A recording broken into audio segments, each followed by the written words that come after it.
இதுல என்னன்னா இங்க பாருங்க, இந்த மலையை இந்த மணலை இப்ப அள்ளி விக்கிற பெருமக்கள் இருக்கான் பாருங்க. இவன் பூரா அதிகாரம் தான் தடுக்கணும், ஆனா அதிகாரம் தான் வெட்டுது, அதிகாரம் தான் விக்குது. கவனிச்சுக்கிட்டீங்களா? அதிகாரம் தான் விக்குது. ஆனால் இது எவ்வளவு பெரிய திருட்டு, எவ்வளவு பெரிய குற்ற செயல். இதற்கு சமூகம் மரியாதை கொடுக்குது. சாராயம் காய்ச்சற தொழிற்சாலை வச்சிருக்க, ஒரு லிக்யூர் ஃபேக்டரி வச்சிருக்காப்ல, அதுக்கு பேரு மினரல்னு வச்சிருக்கான். லிக்யூர் ஃபேக்டரி வச்சிருக்கிறாரு. அவர் சமூகத்துல மதிப்பிற்குரியவர். இந்த மலையை வெட்டி விற்கிறவன் குவாரி வச்சிருக்கிறார். மணலை அள்ளி விற்கிறவன் மணல் குவாரி வச்சிருக்காரு. பெரிய முதலாளி, சமூகம் மதிப்பு மிக்கவராயுது. அப்ப எப்படி ஆயிட்டு இருக்காரு? எது குற்றமோ அது சட்டப்படி ஆயிடும். இப்போ இது விழிங்கம், விழிங்கத்துல துறைமுகம். இதை கட்டுறது யாரு? அதானி. இந்த நாடு ஒரு தனியார் முதலாளிக்கு துறைமுகம் கட்டுற உரிமையை கொடுக்குது. அவருக்கு கடன் 8000 கோடி அதுவே கொடுத்துரு. ஏன் அந்த காசு வச்சு நீங்க கட்டணும்னா கட்ட மாட்டேன்.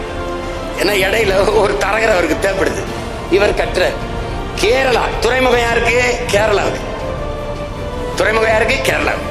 ஆனால் இந்த துறைமுகத்தை கட்டுவதற்கு 80 லட்சம் டன் கற்கள் தேவைன்னு என்னுடைய தாயின் மாறை கன்னியாகுமரியில இருந்து எடுத்துட்டு போறான். இருங்க, அப்படி கன்னியாகுமரியில இருந்து எடுத்துட்டு போறான். ஏன் நீ கேரளாவில் மலை இருக்க ஏன் வெட்டல? கன்னியாகுமரியில இருந்து எடுத்துட்டு போறான். என்னுடைய வளத்தை எடுத்துட்டு போயிட்டு அவன் எனக்கு ஒரு பரிசு தரான். எது?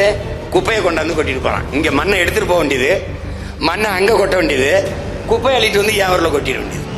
அப்ப என்னுடைய தாய் நிலத்தை வள கொள்ளைக்காடாகவும் குப்பை மேடாகவும் மாற்றுகிறார்கள், மாற்ற அனுமதிக்கிறார்கள் திராவிட ஆட்சியாளர்.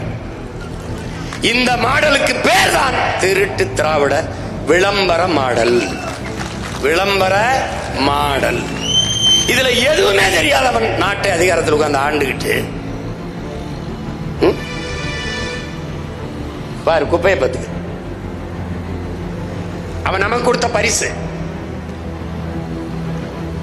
இது. கொஞ்சம் தான் நினைக்காத.